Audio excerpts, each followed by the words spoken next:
ஏற்கனவே மதிப்புக்குரிய துணை பொதுச் செயலாளர் சிடிஆர் அவர்களும் தேர்தல் மேலாண்மை பொதுச் செயலாளர் ஆதவர்ஜுனா அவர்களும் சொல்லியிருக்கிறார்.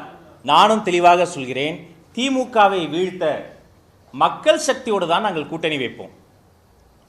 பாசிச சக்தியோடு சேர்ந்திருக்கிற யாரோடும் எங்களுக்கு ஒட்டும் இல்லை, உறவும் இல்லை. அவர்களுக்கு எப்படியோ தெரியாது, எங்களுக்கு பாசிசமும் ஒன்றுதான், பாயாசமும் ஒன்றுதான்.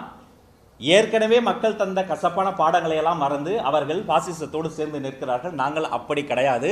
மக்கள் சக்தியோடு சேர்ந்து திமுக என்ற இந்த நிர்வாக சீர்கேடாக நிற்கக்கூடிய இந்த சக்தியை நாங்கள் வீழ்த்தி காட்டுவோம். வேறு யாரோட ஆளுங்கட்சியில் இருக்கக்கூடிய திமுகவை வீழ்த்துவதற்கு நாங்கள் இப்ப தனியா தான் நிற்கிறோம். எங்களுடைய ஆட்சியிலும் பங்கு, அதிகாரத்திலும் பங்கு என்ற அந்த கொள்கை முடக்கத்தை ஏற்றுக்கொண்டு திமுக பாஜகவை தவிர மீதி இருக்கக்கூடிய எல்லா காவையும் சேர்த்துக்கங்க, யார் வந்தாலும் வரவேற்க கதவுகள் திறந்திருக்கிறது. ஆனால் அந்த கேள்விக்கு பதில் சொல்ல வேண்டியவர்கள் அவர்களினுடைய வார்த்தைகளை நான் சொல்ல முடியாது. மக்கள் தாங்க, வாக்காளர் தாங்க. தேர்தல் அதிகாரி கொடுத்திருக்கக்கூடிய டேட்டா படி ஆல்மோஸ்ட் 6 கோடி பேர் இந்த வாட்டி ஓட்டு போட போறாங்க. அதுல புதிய வாக்காளர்கள் சற்றொப்ப 1.5 கோடி பேர்.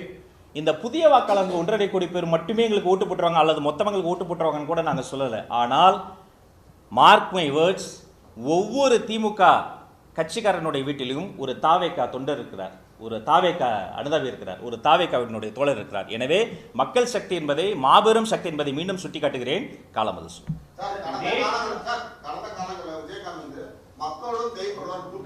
ஆமா ஆமா இல்ல அவரு கடந்த காலங்களில் திட்டமிட்டு எப்படியெல்லாம் கேப்டனை வீழ்த்தினாங்க என்பதை பத்திரிகைகள் நீங்களே அறிவீங்க. கலைஞர் அவர்களே ஒரு பத்திரிகையாளர் தான்.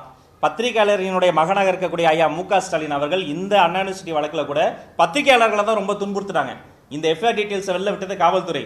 நீங்களும் அப்படி வெளில விட்டீங்கன்னா பத்திரிகையாளர் கொண்டு போய் விசாரணைன்ற பேர்ல மிரட்டினாங்க. பத்திரிகையாளர்களுடைய வீட்டில் இருக்கக்கூடியவங்களாம் மிரட்டினாங்க. அதே பத்திரிகையில் இருக்கக்கூடிய ஒரு சிலரை ஆளுங்கட்சிக்கு ஆதரவாக பத்திரிகையாளர் என்றும் எழுத்தாளர்கள் என்றும் அவர்களை எல்லாம் பேரோல்ல கொண்டு வந்து திட்டமிட்டு வதந்தியை, விஷமத்தை பரப்பி கொண்டே இருக்கிறாங்க. இவர் கேட்டார்ல, எப்ப பார்த்தாலும் ஒரு கேள்வி கேட்பாங்க, பி டீம்னு. 2021 எங்க அண்ணா தயாநிதி மாறன் மக்கள் நீதி மையத்தை பாஜகவின் பி டீம்னு சொன்னார் 2021. இன்னைக்கு அந்த மக்கள் நீதி மையத்திற்கு திமுக எம்பி சீட்டு ஒதுக்கி இருக்கு. அப்ப நான் சொல்லவா, பிஜேபி பி டீமுக்கு திமுக சீட்டு ஒதுக்குதுன்னா அப்ப திமுகவும் ஆர்எஸ்எஸும் உண்மையிலேயே கூட்டணி, உண்மையான பி டீம் அவங்க தான். அப்ப நானும் சொல்லலாம்.